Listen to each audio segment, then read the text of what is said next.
Hello everyone. In today's video we are going to be talking about edges, and many of you have heard of hard edges, soft edges, lost edges, found edges. So we're going to talk about that as well as do some demonstrations on how to achieve them. Some of them are obvious. A hard edge is pretty easy to achieve, but you may have done a painting and then want to soften some of your edges. So we'll just go through some of that. So if we look at this painting here, we have a whole combination of edges here. We have edges that are soft, that it's obvious they're soft. We have edges that are kind of lost, that it's uncertain where the edge of this starts and where that begins. There's a lot of found edges where the edge is actually created by the paint that's in the background. We have some dry brush edges, so a huge variety, and the real question is, how do I make them and when would I use them? Okay, now we are going to discuss hard edges, which are probably fairly obvious to most of you. But essentially, hard edges are this. That is a hard edge, especially when it's a straight line. This is a hard edge, but you could get away with using that as a transition. So as an example, I don't want to diverge from the subject too much, but I mean, let's say we had greenery and then we had water underneath. This small edge here can actually be kind of a broken edge. I guess it's still a hard edge, but often this is used as a transition, kind of like a dry transition. But I'm diverging, so let's concentrate on what we're supposed to do, which is hard edges. We're all familiar with how you would do hard edges, these straight lines. One of the great ways of using hard edges is in trees, and if I do a tree shape with a hard edge, I can have hard edges in the middle. I can make the shape, and this is just kind of dibby-dabbing out on the edges. And I'm going to create a bit more paint here, but I'm just looking at the shape I want to make here. Trick with trees is make sure they're nice and uneven. So if you do something on one side, do not do it on the other. They should be asymmetrical in order to look their best. Okay, so there's my tree shape. So now I'm going to do my branches in my tree, running down like so. Yeah, there's another branch there. Branches like that. Bigger branch here, let's say. And that's my tree. And it's all hard edged. I can probably soften that as well, but let's just put our branches through the holes.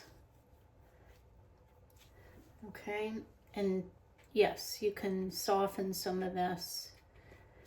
A good composition of a tree would have hard and soft edges in it. So if you want to soften some of these, have them look like background leaves, that's always a good idea. If the sunlight's coming from here, that kind of thing. So that's a hard edge. Pretty basic stuff. The other kind of hard edge is a dry brush. And the trick with dry brush is I always test it on a piece of paper because I want to make sure my brush is dry enough in order for the dry brush to be effective. So what I'm doing here is just getting rid of the excess water and making sure I have a dry brush effect. And that sometimes it's better to hold your brush this way instead of this way, because then you can get the sides of it more so. And I like to roll it in the paint as well so that all the sides have some dry brush. If you're doing, let's say, a seascape, you can start your dry brush from the edges and work your way in. And that way, if you mess up, you're not messing up in the middle where you want your dry brush. And I can just add some more water to the edges there. Continuing to use the side of my brush. If I use the point, then it fills it all in. If I use the side, then I get dry brushing effects. So let's say that's my seascape, and in the middle there is some nice... Now I'm going to take a wet brush to this and kind of fill in these ones. The other way of doing dry brush effectively is to go fast. So if I go faster, I get more dry brush out of it versus going slow, and then I don't get as much dry brush. And it can be used for sparkles on the water, which we're doing here, or it can be used for textures. Maybe you're doing a structure and you want it to look like barn board. Great area to use dry brush in. Lots of variety in the dry brush effect. So that is hard edges. What else did I want to show you in hard edge? Okay, the other thing is for splattering, there is a variety of methods. I kind of like to use a couple of methods. So one is to just flick it on your finger, and you have to kind of rotate around, otherwise it gets too directional. So that's one way of doing it. The other is to do it on another brush that it doesn't have paint on it. Good idea. And then the more paint you use, the bigger your dots are. The slower you go, the more control you can get out of it. So I'm just lightly tapping and trying to do a circle, which is a good practice for splattering. The other thing you can do is you can make it more directional.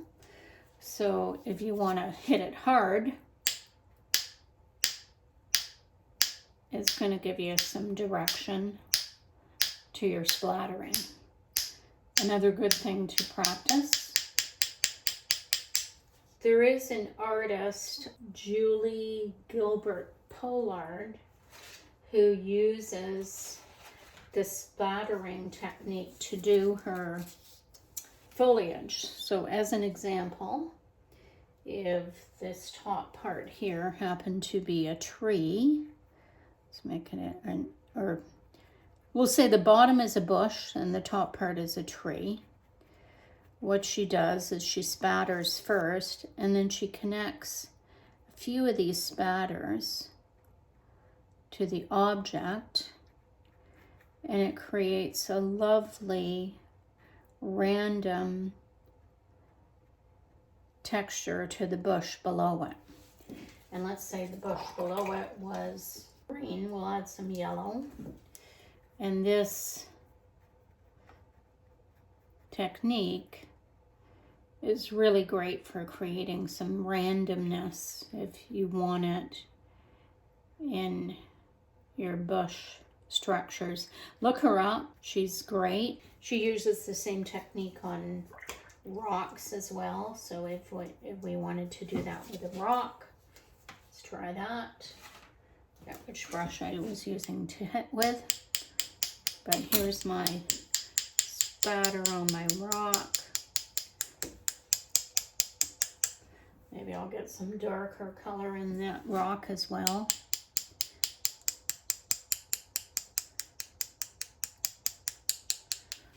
Okay.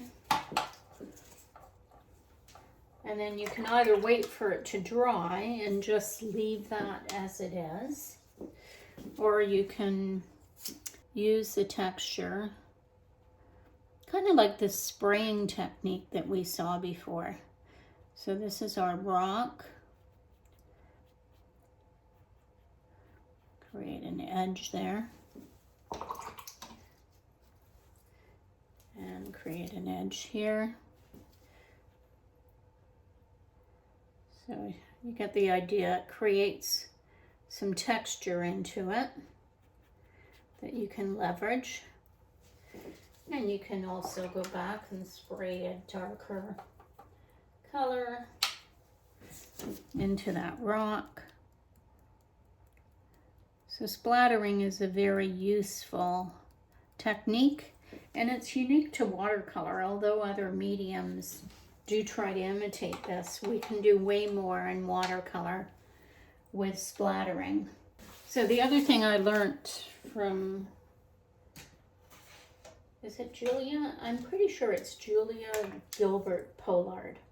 The other thing I learned from her was this technique for getting better at spattering. So what she does is she wants you to try to get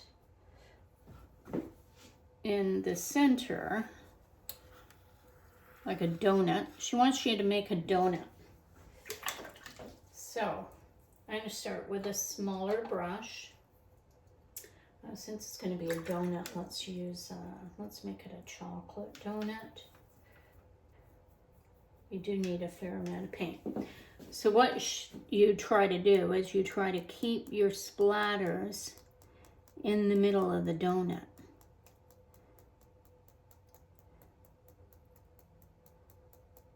And if you learn how to control your splatters this much, the other thing, of course, you can do is you can protect areas that you don't want to splatter. Sometimes what I do is I actually cut out shapes. So if there's a donut here, then I'm going to, I guess I can use this. Then I'm going to cut out the shape.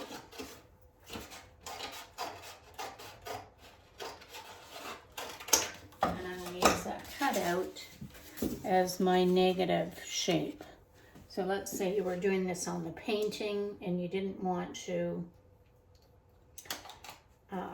make a mess of it in areas that you didn't want to splatter. You can always cover them. And then I'm just going to go along, and it's much easier for me to keep inside that donut. And I find the slower you go, don't try to hit it too hard. Try to keep your motion slow and your paint wet. And then as I go around, I can do the same thing.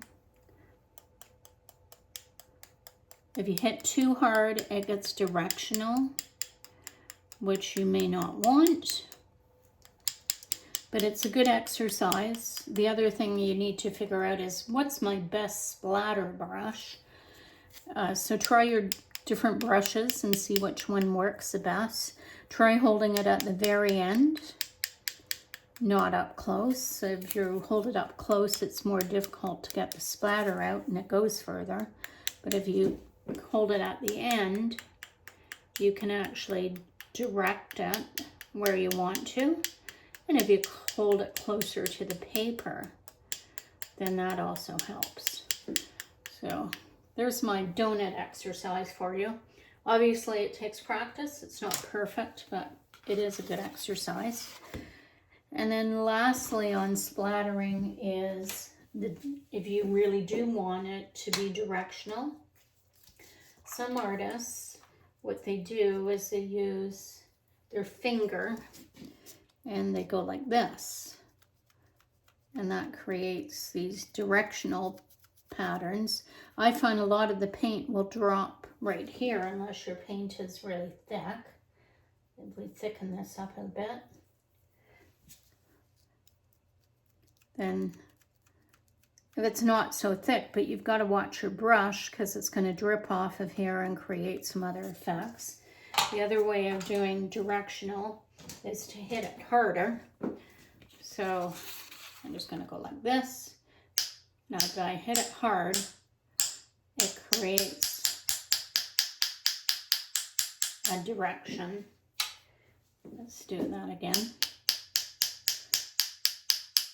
Sometimes you get some of it in your face too, which isn't always good. But that is the hard edges. I think we covered almost everything I wanted to cover there. All right, let's start with soft edges. And these are typically what you're doing when you're doing wet on wet. So if we wet our paper here and we want to create a soft edge, then we just add our paint while the paper is still wet. And depending on how wet the paper is, will dictate how much of soft edge you get. So the paper was probably a bit wetter on this side, so it's spreading quite a bit. If I wait a few minutes and add thicker paint, it's going to spread a little bit less. If you want it to spread more, then the trick really is to have a lot more wetness on your paper. So if we really wet it, then it should spread out a fair bit. So that's the easiest way to create a soft edge. What if you have this situation that we just had where it's soft on one side but the other side was dry? So how do I make a soft edge if I don't already have one? The easiest way to do that is to start applying water away from where you need to have it gather or spread, and then let it flow into the water. If you add a lot of water, then you're going to have it flow too much. If you want it to flow less, just gather up that water,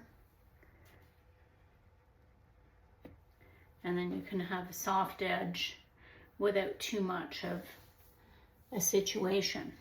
If you have too much water though, the other thing that can happen, let's say I just drop a bunch of water here, is I can get cauliflowers. So you really just have to look at how wet is the paper, and don't put a lot more water than what is already in the painted area.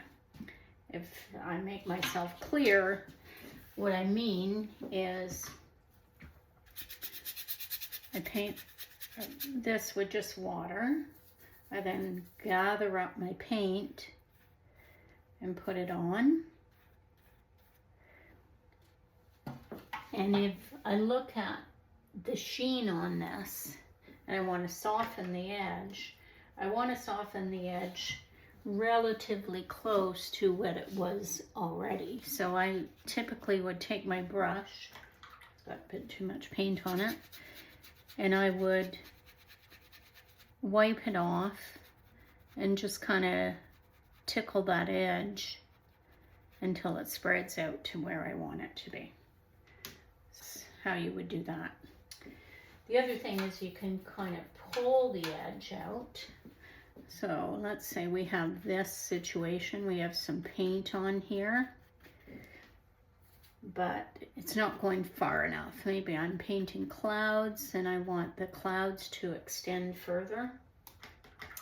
So then I can use the pulling technique where I apply water here and let the paint run into where that is.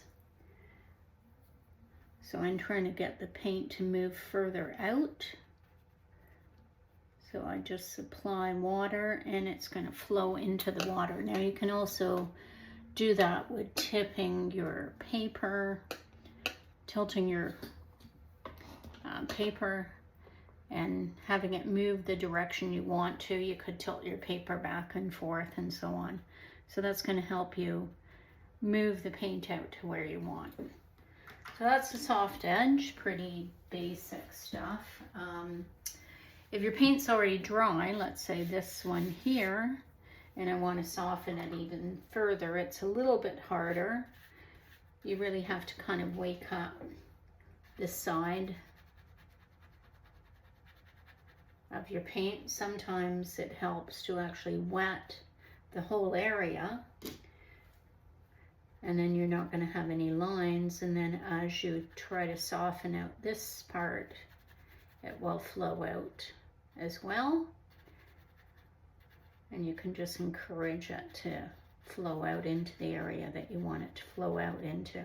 It's a little more tricky when you have dried paint, because as you can see, it's hard for me to get rid of this line that's here, but it does effectively soften it.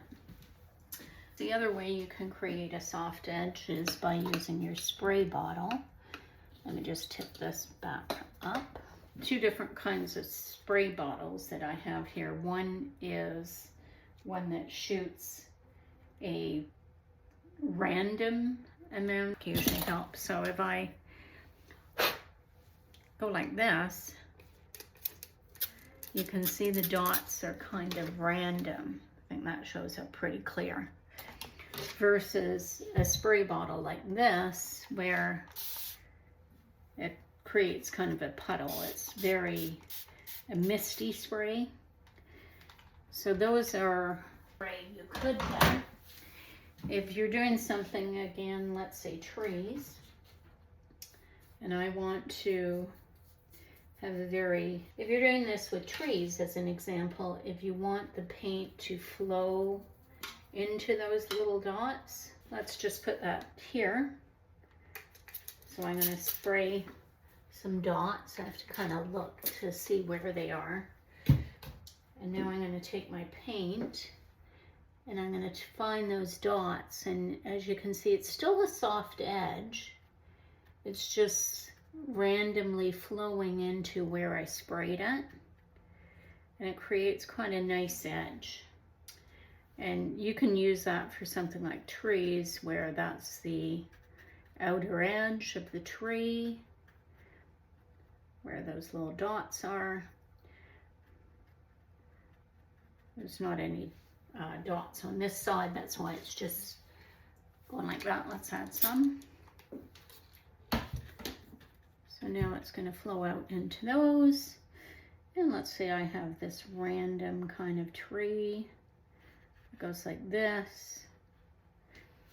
That is the spraying, and it's quite an effective use to use when you're painting trees, as I said, or any area where you want it to look, let's say a snow-covered tree. This might be a good effect that you could use. Okay, so that's another soft edge. The other thing is, if you have a really hard edge and I put it up against it, I can create a soft edge where those colors melt together. Okay, so that's my green, and then I'm creating. Now the trick here is to make sure they're equally wet so that they just join, but they don't flow too much into each other.